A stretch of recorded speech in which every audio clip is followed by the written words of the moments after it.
Hi, எப்படி இருக்கீங்க? இன்னைக்கு அம்மா கிச்சனில் வஞ்சர மீன் வறுக்கலாம் வாங்க. வஞ்சர மீன் துண்டெல்லாம் நல்லா கழுவி வச்சுக்கலாம். இதுக்கு கொஞ்சம் என்னென்ன மசாலாலாம் ரெடி பண்ணணும்னு பார்ப்போம். கொஞ்சம் மிளகு, சீரகம், சோம்பு, ஒரு 4-5 பல் பூண்டு, ஒரு சின்ன துண்டு இஞ்சி, கொஞ்சம் கருவேப்பிலை வச்சு மிக்சியில் நல்லா அரைச்சி எடுத்துக்கலாம். அப்புறம் இதுக்கு என்னென்ன பொடி போட்டு மிக்ஸ் பண்ணணுங்கிறத பார்ப்போம். ரெட் சில்லி பவுடர் 2 டீஸ்பூன், ஒரு 1/2 டீஸ்பூன் மஞ்சத்தூள், தேவையான அளவு உப்பு, 2 table spoon cornflour, 1 table spoon அரிசி மாவு, இதெல்லாம் சேர்த்து நல்லா மிக்ஸ் பண்ணிக்கணும். இப்போ நம்ம அரைச்சி வச்சிருந்த மசாலாவையும் போட்டுடணும். மிளகா, இஞ்சி, பூண்டு, சோம்பு இதெல்லாம் போட்டு அரைச்சி வச்சிருந்தோம்ல, அதையும் போட்டு மிக்ஸி கழுவுன தண்ணியும் லேசாக ஊற்றி நல்லா மிக்ஸ் பண்ணிக்கணும்.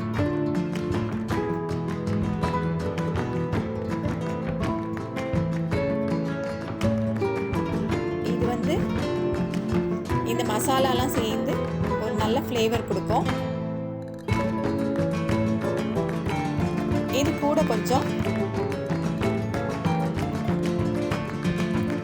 லெமன் ஜூஸ் கூட ஆட் பண்ணிக்கலாம். 1 டீஸ்பூன் ஆட் பண்ணால் போதும். நல்லா மிக்ஸ் பண்ணிக்கலாம். நல்லா மிக்ஸ் பண்ணிவிட்டு நம்ம கழுவி வச்சுருக்க மீனை இதில் பரட்டி எடுக்க வேண்டியதான். எல்லா இடத்துலையும் படுற மாதிரி நல்லா பரட்டி ஒன்று ஒன்றா எடுத்து, மொத்தமாக போட்டு பரட்டக்கூடாது, ஒன்று ஒன்றா எடுத்து இந்த மசாலாலாம் தடவி அப்படி வச்சிடணும்.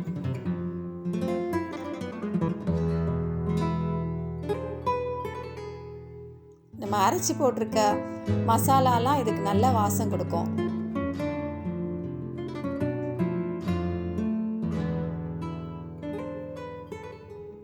இதே மாதிரி எல்லா துண்டையும் நம்ம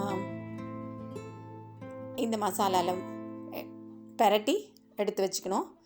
இது கண்டிப்பாக 1 மணி நேரம் ஊற வைக்கணும். அப்போ தான் நல்லாயிருக்கும். உள்ள நல்லா இறங்கி நல்லாயிருக்கும் உள்ள வரைக்கும். இல்லைன்னா மேலே மட்டும் அந்த கோட்டிங் இருக்கும், அப்புறம் உள்ளெல்லாம் ஒன்றும் போகாது. நல்லா ஊற வச்சிட்டோம் அப்படின்னா, எவ்வளோக்கு எவ்வளோ ஊற வைக்கிறோமோ அவ்வளோ நல்லா உள்ள அந்த ஜூஸ்லாம் இறங்கி நல்லா இருக்கும்.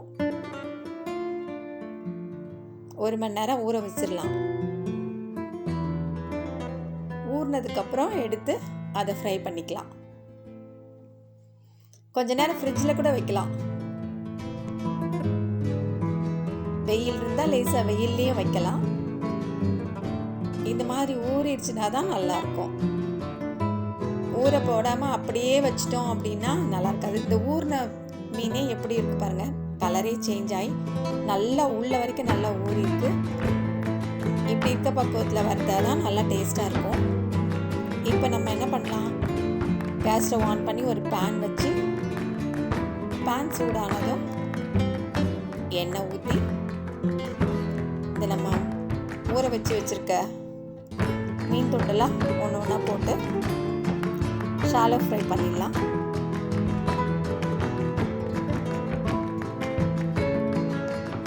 ஒன்று மேலே ஒன்று போடாமல் தனித்தனியாக போட்டு சட்டி பிடிக்கிற அளவுக்கு போட்டு வறுத்து எடுத்துக்கலாம். மீதி அடுத்த ட்ரிப்பில் போட்டுக்கலாம்.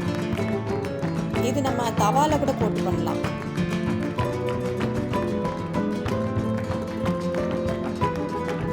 நல்ல வாசனை வருது.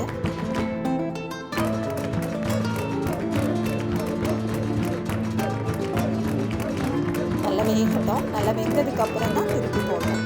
ஒரு சைடு வெந்ததுக்கப்புறம் திருப்பி போட்டால் போதும். பாருங்கள், நல்லா வெந்துருச்சு. இனிமேல் ஒன்று ஒன்றா எடுத்து அப்படி திருப்பி போட்டுக்கலாம். அப்புறம் அதுவும் வெந்ததுக்கப்புறம் நம்ம எடுத்து சாப்பிட வேண்டியதுதான். வறுக்கும் போதே சாப்பிடணும்னு தோணுமே, அப்படிதானே? ஆமாம், நல்ல வாசனை வருது.